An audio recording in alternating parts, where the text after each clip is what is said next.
The taxi pulled away from the curb with a soft whoosh of tires on damp asphalt, leaving me standing on the sidewalk with my suitcase handle clutched in one hand and a heart so light it could have floated away like a child's lost balloon. After 3 relentless weeks in Frankfurt, wrestling with a client who seemed to believe that supply chain optimization was a personal insult directed at his entire family lineage, I was finally home. 3 days early. I had told no one. Not my mother, not my father, not my younger sister Madeline, because I wanted the pure, unadulterated joy of opening my own front door as a surprise to myself. No welcoming committee, no fuss, just me and the silence and the soft glow of the floor-to-ceiling windows that I had dreamed about every single night in that sterile German hotel room. My name is Brianna Vance, and this house, this beautiful, minimalist sanctuary of white walls, flooded natural light and absolute, cathedral-like silence, was my masterpiece. It was not inherited. It was not a gift from wealthy parents or a settlement from a failed marriage. I had poured $880,000 into it, every penny hard-won from a career built on sleepless nights, impossible deadlines, and the quiet, simmering satisfaction of proving everyone wrong. The women in my family had always been told to marry well, to find a man with a steady paycheck and a nice smile, and to build a life around his ambitions. I had done the opposite. I had built my own life, with my own hands, and this house was the monument to that decision. The custom island kitchen with its Italian marble waterfall edge, imported from a quarry in Carrara that I had visited personally, was where I imagined growing old, drinking coffee on rainy Sunday mornings. The soundproof home theater, wrapped in acoustic panels and thick velvet curtains, was where I lost myself in other people's stories when my own felt too heavy. The master bathroom, with its heated floors and rainfall shower big enough for 3, was where I soaked away the exhaustion of a world that never stopped demanding more. Every surface, every light switch, every carefully chosen shade of white had been selected by me, for me, with no compromises and no second opinions. And above all, there was the garage. It was not just a place to park a car. It was a shrine, a temple to independence and the beautiful, roaring freedom of the open road. My vintage Porsche 911, a deep midnight blue that I had searched 3 states to find, rested on an epoxy floor as smooth and black as obsidian. The walls were clad in custom slate gray panels that I had personally selected from a sample book of over 200 shades, rejecting each one until I found the perfect balance of warmth and industrial cool. The lighting was a carefully engineered system of LED strips and museum-grade spotlights, designed to highlight every curve of the Porsche's bodywork like a sculpture in a gallery. The tool chest, a German-made monster on silent casters, held every wrench and socket I could ever need, organized by size and type with obsessive precision. This garage was not just a room. It was the physical manifestation of my independence, a fortress within a fortress and no one. Not my mother with her gentle demands, not my father with his disappointed sighs, not Madeline with her mocking laughter, had any right to touch it. Or so I had believed. The first hint that something was terribly, irrevocably wrong was the white van. It was parked crookedly in my driveway, its side door gaping open like a wounded mouth to reveal a chaotic mess of toolboxes, coiled orange extension cords, stacks of lumber, and plastic buckets of what looked like joint compound. The faint, acrid smell of fresh PVC glue and cigarette smoke hung in the air, clinging to the hedges I had pruned myself just before leaving for Frankfurt. Then I heard it, the shrill, violent scream of an electric drill, followed by the deep, guttural laughter of strange men who felt completely at ease in a space that was not theirs. My heart, so light a moment ago, slammed against my ribs with the force of a fist against a door. Cold sweat prickled at the back of my neck. Leaving my suitcase where it stood on the sidewalk, I walked toward the garage on legs that felt suddenly unsteady. The roller door was halfway up, and as I ducked underneath, the smell hit me first: dust, metal shavings, and the sharp chemical tang of fresh adhesive. Then the sight hit me, and time seemed to stop altogether. The walls, my beautiful, carefully selected slate gray walls, were partially torn open, revealing naked insulation and rough steel studs. The once pristine drywall lay in shattered chunks on the floor, mixed with bent nails and crumpled fast food wrappers. The floor had been gouged with a channel saw, a deep trench for plumbing that ran straight through the exact spot where my Porsche's front tires usually rested, as if someone had deliberately chosen the most offensive possible path. Brand new PVC pipes, white and gleaming and utterly alien, were scattered across the concrete like discarded bones. 3 men in dusty work boots, stained t-shirts, and faded jeans were working without a care in the world. One was on his knees, fitting a pipe into a connector. Another was drilling holes into a wall stud. The third, a burly man with a thick beard and a clipboard, was checking something on his phone. They didn't even look up when I entered. And standing in the middle of the carnage, looking for all the world like they were supervising a pleasant garden party rather than overseeing the destruction of someone else's property, were my mother, my father, and my younger sister, Madeline. My mother, Elaine, was wearing a pastel cardigan and sipping from a paper coffee cup. My father, Robert, stood with his arms crossed, nodding approvingly at the exposed pipes. And Madeline, beautiful, golden, favored Madeline, was scrolling through her phone with a bored expression, as if this were all just a minor inconvenience she was tolerating for a greater purpose. What the hell is going on? My voice came out as a ragged croak, then hardened into something sharper. What are you doing to my house? The workers stopped. They looked up, then at my mother, then back at me, suddenly aware that the family drama they had stumbled into might be more complicated than they had been told. My mother turned first. Her face broke into a smile so wide and genuine it was almost obscene under the circumstances. Brianna. Oh my goodness, you're home early. What a lovely surprise. She set down her coffee cup and hurried toward me with her arms outstretched, as if to embrace me, as if nothing were wrong, as if my garage weren't lying in ruins behind her. I stepped back. I could not help it. The instinct to put distance between us was stronger than any desire to be polite. A surprise? Mother, look at this place. My garage is being destroyed. Look at my walls. Look at my floor. What have you done? My father, Robert, uncrossed his arms and let out a heavy sigh, the kind of theatrical exhalation he had been using to express disappointment in me since I was old enough to have my own opinions. Destroyed is a strong word, Brianna. We're improving it, making it useful for someone who actually needs it. You're always so dramatic. Madeline finally looked up from her phone. A slow, victorious smile spread across her face, the smile of someone who had already won and was simply waiting for the loser to realize it. She pocketed her phone, took a step forward, and spread her arms wide like a stage actress delivering the closing monologue of a triumphant performance.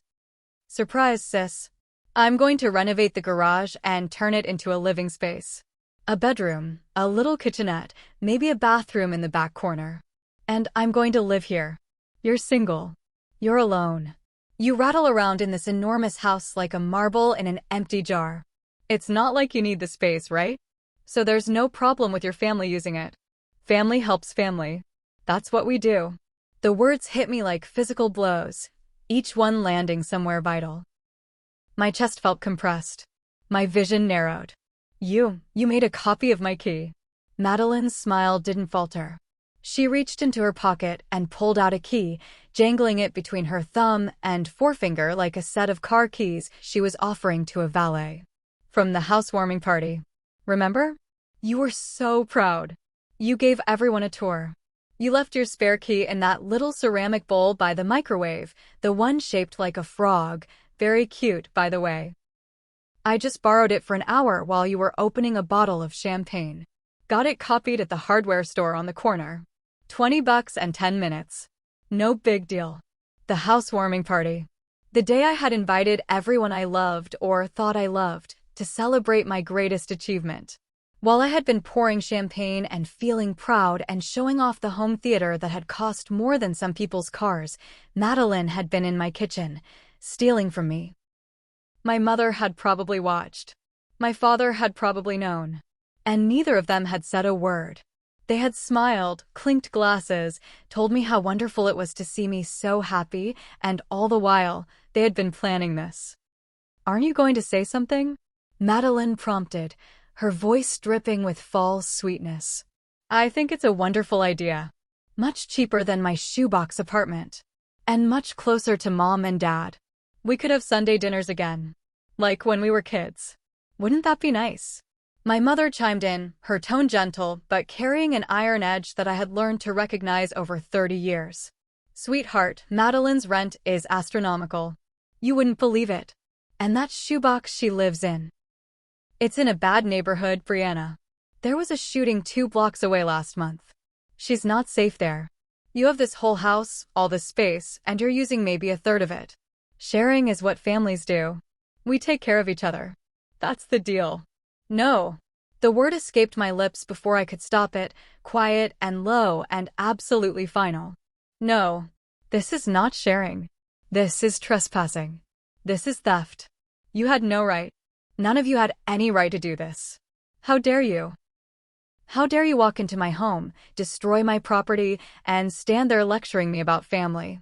My father sighed again, louder this time, a heavy, theatrical sound of exasperation that he usually reserved for political arguments at Thanksgiving. "Here we go. Always so dramatic, Brianna. You cling to your things like a dragon hoarding gold. You never think of anyone but yourself. It's always about what you want, what you need, what you built. Do you ever think about what your sister needs? What your mother and I need? We're not getting any younger, you know. We worry about Madeline. We worry about you, too, for that matter. Living alone like this, no husband, no children, just you and your car and your fancy kitchen. It's not healthy. Cling." I felt the blood drain from my face and then rush back in a hot, furious flood. My hands were shaking. My voice, when I found it, was barely controlled. "I worked for this. I paid for every single brick, every window, every goddamn light bulb in this house while you were telling me I was wasting my time with a career instead of finding a husband. Do you remember that, Dad? Brianna, you're too smart for your own good.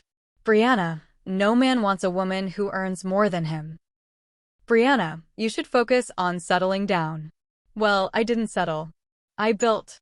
And now you want to tear it down because Madeline made bad choices? No. Absolutely not. Never. The workers had stopped completely now. They were watching the family drama unfold with the rapt attention of people who knew they were about to be asked to leave and were simply waiting for the right moment to collect their tools. The burly man with the beard, who I assumed was the foreman, had his phone in his hand and was looking at my mother with a question in his eyes. I turned to him. "Stop. Right now. This construction is canceled. Pack up your tools and get out." He looked at my mother. "Ma'am, we already received a deposit. $20,000.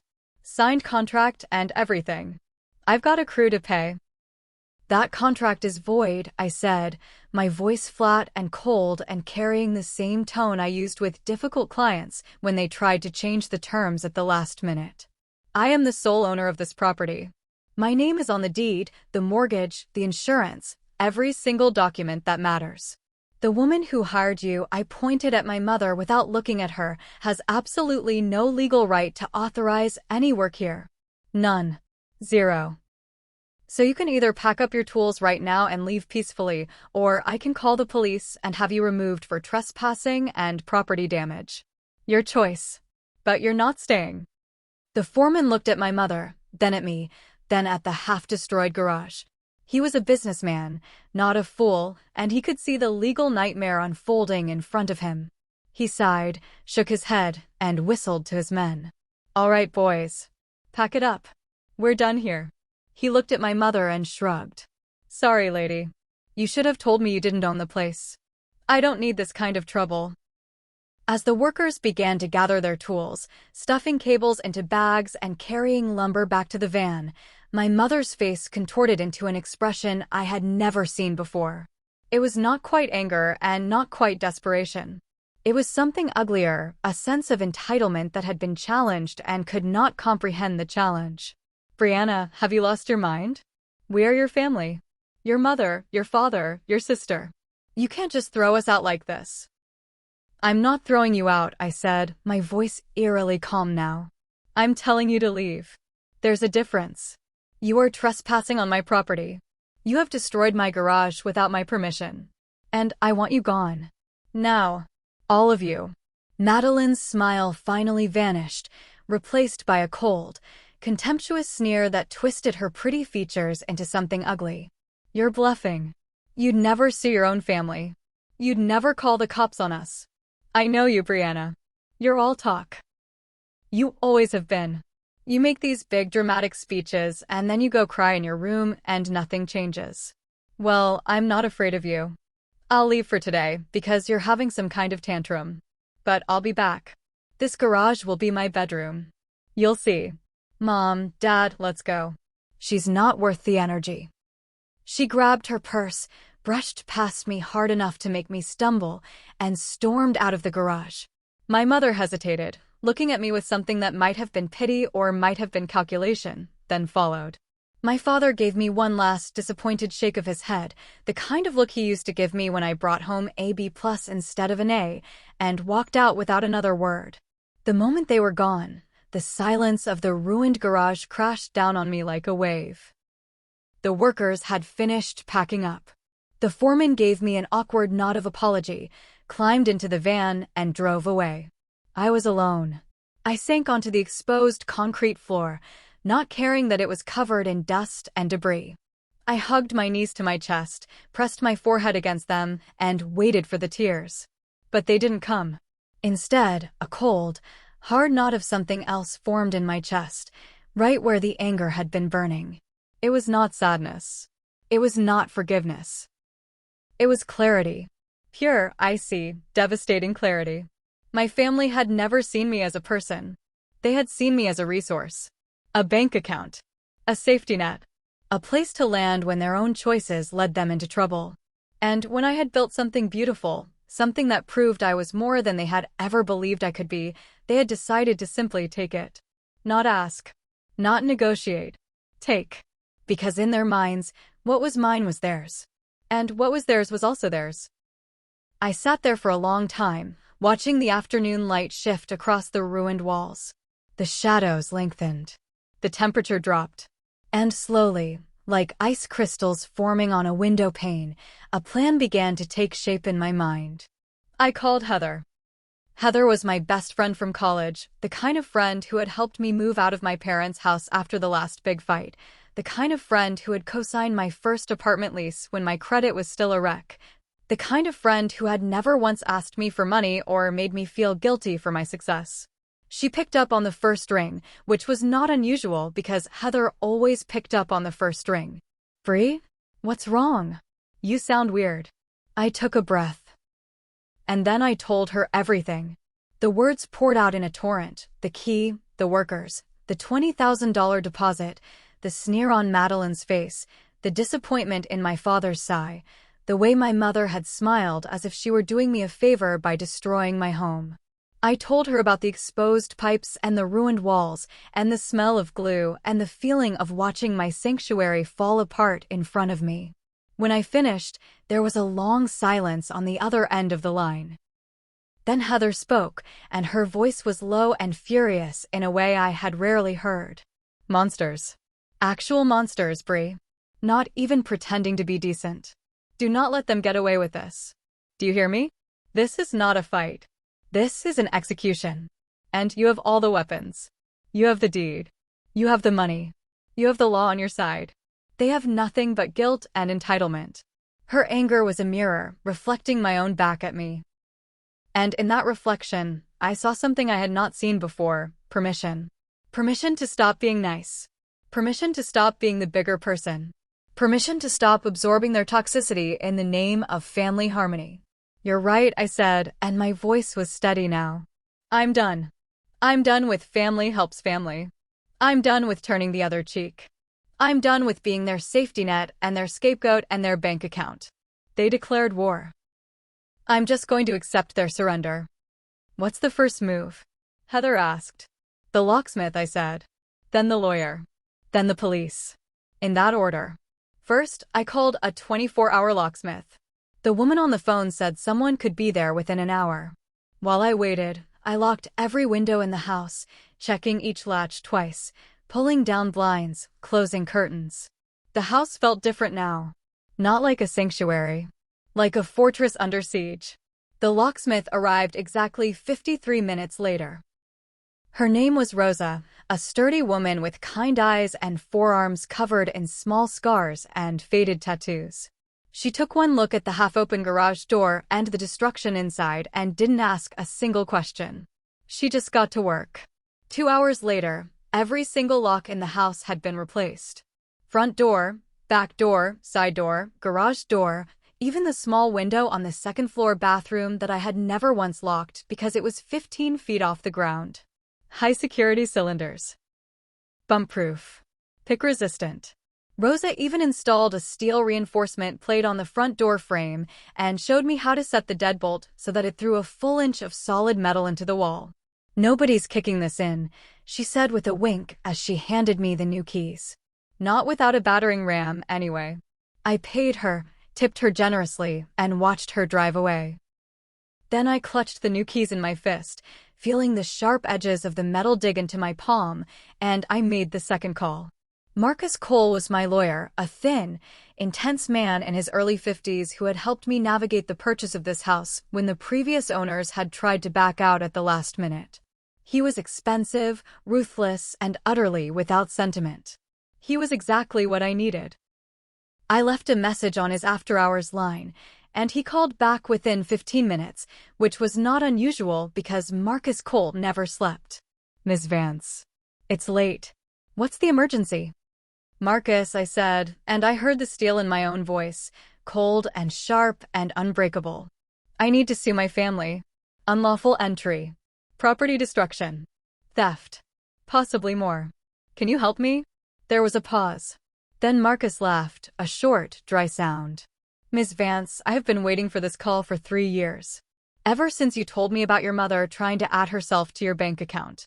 I'll be in my office at 7 tomorrow morning. Bring coffee. And bring pictures. Lots of pictures." That night, Heather arrived with a bottle of expensive bourbon and a yellow legal pad. We sat on my living room sofa, the one that had cost more than Madeline's monthly rent, and we strategized like generals planning a campaign.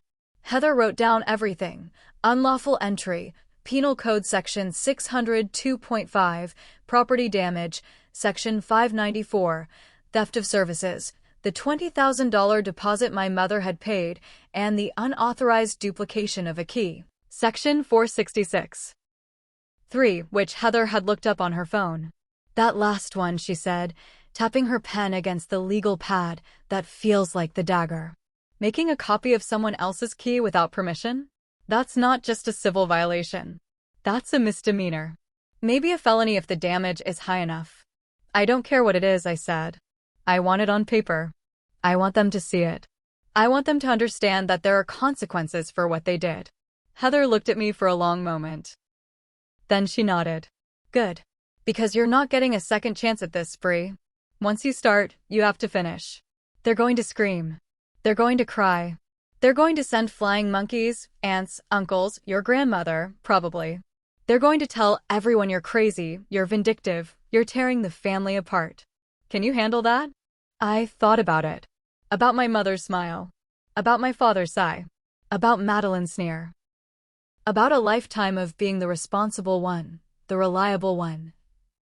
The one who fixed everyone else's problems while ignoring her own. About all the times I had swallowed my anger and my disappointment and my grief because family helps family. "Yes," I said. "I can handle it." The next morning, I met Marcus Cole in his glass-walled office downtown. The sky was gray, threatening rain, and the city looked like a collection of steel and glass tombstones. I set a large coffee on his desk, along with a folder full of photographs. Marcus was a thin man with thick glasses and the calm, predatory patience of a shark circling wounded prey. He sipped his coffee, flipped through the photographs one by one, and nodded slowly. "Your mother paid a contractor $20,000 to destroy your property without your consent. Your sister admitted, in front of witnesses, to making an unauthorized copy of your key.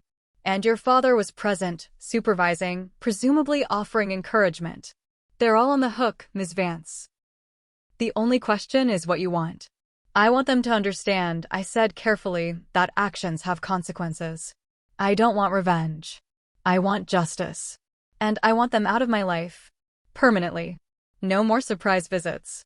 No more family helps family. No more feeling like my home is not my own. Marcus nodded again. Then we start with a cease and desist letter and a demand for full restitution. The full cost of restoring your garage to its original condition, plus damages for emotional distress and loss of use of the property. I'd estimate somewhere between $50,000 and $75,000. If they refuse, we file criminal charges. Unlawful entry, property destruction, and the key duplication. Your sister could be looking at real jail time, Ms. Vance. Not just a fine. Do it, I said. All of it. No mercy. The first shot across the bow was the formal letter from Marcus's office, hand-delivered to my parents' house and to Madeline's apartment the following afternoon. It demanded $75,000 for the restoration of the garage, plus legal fees, and threatened immediate criminal prosecution if they did not agree to a settlement within 10 days. The response was exactly what I expected, nuclear. My mother called 23 times in 2 hours. I let every single one go to voicemail. She left messages that started with, "Sweetheart, let's talk about this like adults," and ended with, "You are destroying this family, Brianna. I hope you're proud of yourself." My father left a single, shaking message. His voice was quiet, almost broken, and for just a moment, I felt a flicker of something that might have been guilt. "Brianna, this is madness. We are your parents. You don't see your parents. You don't call the police on your parents. Whatever happened to honoring your mother and father? Please, call me before this goes too far." Madeline, however, was the most creative. She showed up at my office the next day. I watched her on the building's security camera, standing in the lobby in a tight red dress and too much makeup, arguing with the receptionist, demanding to be led upstairs. Her face was flushed. Her hands were shaking. She looked like a woman on the edge of something ugly. I called down to security and told them to escort her off the premises. They did. She screamed something about family loyalty and "you'll regret this" that echoed off the marble floors and followed me all the way back to my desk. That evening, the flying monkeys arrived. My Aunt Carol called, her voice sweet and syrupy with false concern. "Brianna, honey, I heard there's been some kind of misunderstanding with your parents. You know they only want what's best for you, right? Maybe you're being a little too harsh." My cousin Mark texted, "Hey cuz, heard about the garage thing. Sounds like a mess. Maybe we can all get together and talk it out like adults." Even my grandmother, my 92-year-old grandmother, who lived in a nursing home and barely remembered what year it was, left a confused voicemail asking why I was being so difficult and whether I needed to see a doctor about my moods. I didn't answer any of them. Instead, I posted a single, simple status on my private social media account. Due to an ongoing legal matter, I will not be discussing family relationships at this time. Thank you for respecting my privacy. Then I deactivated notifications, muted every single family group chat, and went back to work. The turning point came 4 days later. Marcus called me with a note of genuine surprise in his voice. "They've hired a lawyer, Ms. Vance. Some solo practitioner named Gerald Finch out of a strip mall in the valley. He's asking for a settlement conference." I felt a cold smile tug at the corner of my mouth. "They're scared." Terrified, Marcus agreed. "Your mother paid a contractor $20,000 to destroy your property without the owner's consent. That's not a civil dispute, Ms. Vance. That's criminal mischief. Possibly a felony, depending on how the damage is valued. And your sister admitted to making and using an unauthorized key, which is a separate criminal charge. They're looking at real jail time here. Not just fines and community service. Actual time behind bars." "What did they offer?" Marcus laughed. $15,000 and a sincere apology. In writing. No admission of guilt. I laughed too, and it was not a happy sound. No, absolutely not. My counteroffer, $75,000, paid in full within 30 days. A permanent restraining order, no contact, no coming within 500 feet of my home or my workplace, no communication through third parties, no sending flying monkeys. And a written statement, signed by all three of them, acknowledging that this settlement is not an admission of guilt on my part, but a concession on theirs to avoid criminal prosecution. And I want the restraining order filed with the court. Enforceable by law. Marcus whistled. That's harsh, Ms. Vance. That's fair, I said. They destroyed my home. They stole my peace of mind. They violated my trust in the most fundamental way possible. And they thought I would just roll over because they're family. The only language they understand is consequences. Consequences have a price tag. This one is $75,000 and their complete and total absence from my life. The negotiations took another 2 weeks. Gerald Finch, their lawyer, tried everything. He sent long, rambling emails about the sanctity of family and the importance of forgiveness. He called Marcus and suggested that I might be experiencing some mental health challenges and that perhaps I needed professional help rather than legal action. He even sent a handwritten letter to my office address, which I returned unopened. Marcus countered every single move with a copy of the penal code and a photograph of the ruined garage. On day 10, he filed a formal police report, listing my mother, my father, and my sister as suspects in a criminal investigation. On day 12, a detective called my mother for an interview. On day 14, they blinked. I was sitting in Marcus's office when he read me the terms of the signed settlement over the phone.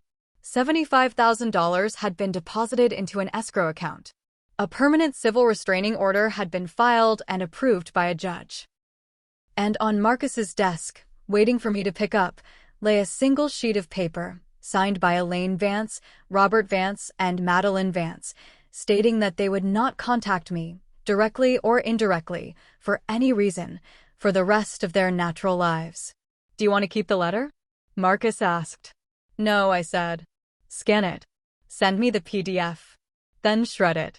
I don't need a physical reminder of them. The restoration of the garage began the following week. I hired the same team that had built it originally, plus a security specialist who installed cameras, motion sensors, and a backup generator. There would be no compromises this time. The walls were rebuilt with reinforced steel studs and soundproofing so thick that a rock concert inside would be completely inaudible from the driveway.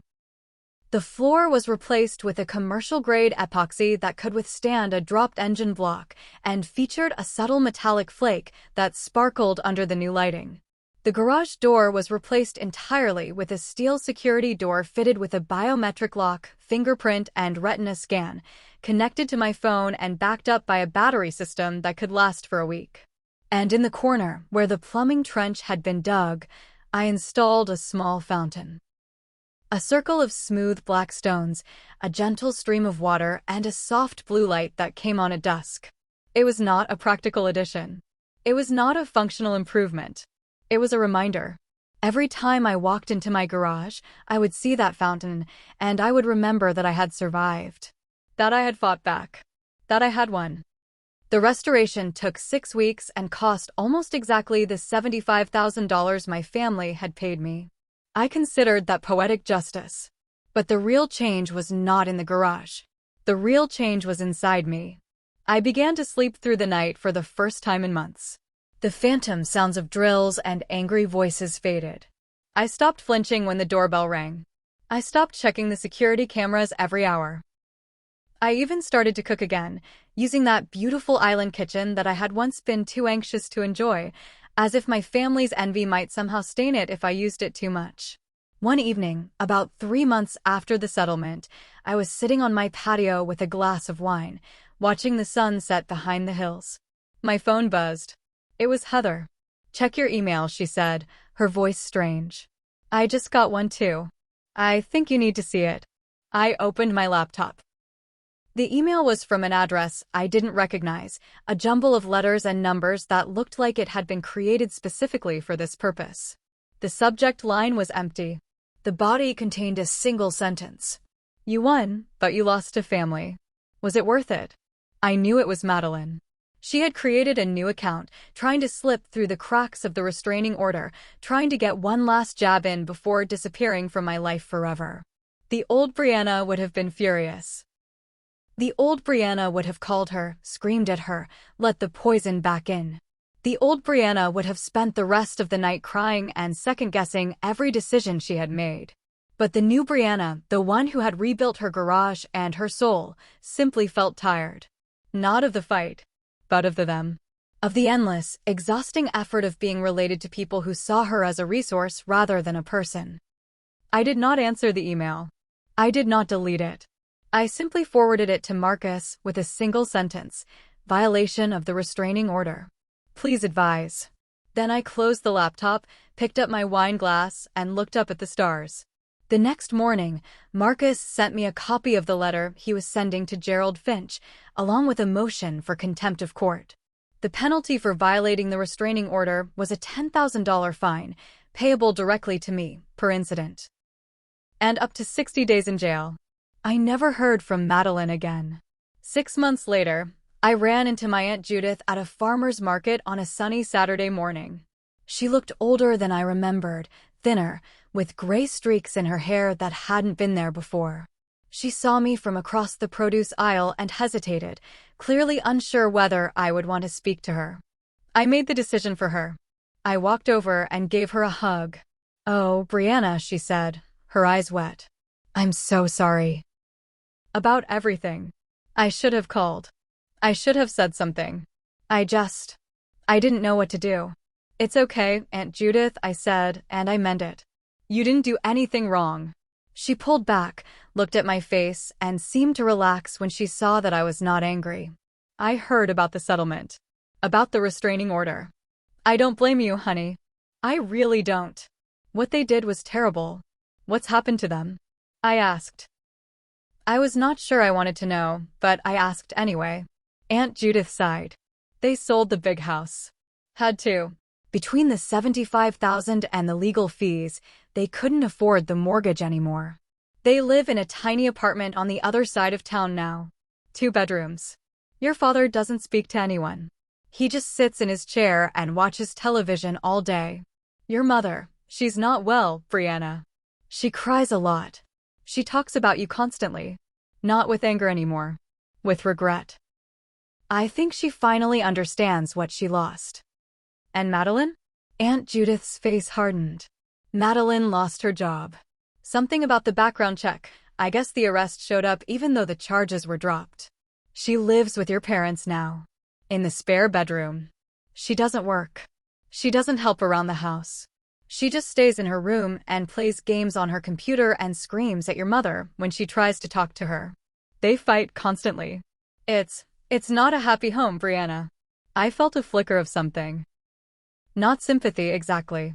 More like the ghost of sympathy, a muscle memory of a feeling I used to have. But it did not take root. It floated past me like a leaf on a river, and then it was gone. "That's sad," I said, and I meant it. But I did not say it was my problem. Aunt Judith nodded. She understood. "You look good, Brianna. Healthy. Happy even. I'm glad. You deserve it." "Thank you, Aunt Judith. I am happy. For the first time in a long time." We said our goodbyes, and I walked back to my car with a basket of peaches and a bunch of wildflowers. The sun was warm on my face. The security cameras on my house, visible from the street, blinked their quiet red lights. The steel door of the garage slid open at the touch of my thumb, revealing the polished perfection within. My Porsche gleamed under the museum lights, unscarred, untouched, exactly as it should be. I had built this house to be a sanctuary. What I had not known was that I would have to defend it from the people who were supposed to love me most. And in defending it, I had learned something more valuable than any square footage or custom countertop or imported marble. I had learned that family is not a synonym for unconditional surrender. Love does not require you to set yourself on fire to keep someone else warm. And the word no spoken clearly, backed by the law, and enforced without apology, is the most powerful weapon a person can own. I walked into my silent, perfect living room, set the peaches on the marble counter, and arranged the wildflowers in a vase by the window. The afternoon light streamed through the floor-to-ceiling glass, painting everything in gold and amber. For the first time in a very long time, I smiled. Not because I was happy about what had happened. I would never be happy about that. But because I was free. Truly, completely, irrevocably free. And freedom, I had discovered, was worth far more than $880,000. It was worth every penny of the $75,000 I had taken from them. And it was worth the price of a family that had never really been mine to begin with. This house was my castle, my sanctuary, my fortress. And now, finally, it was my home.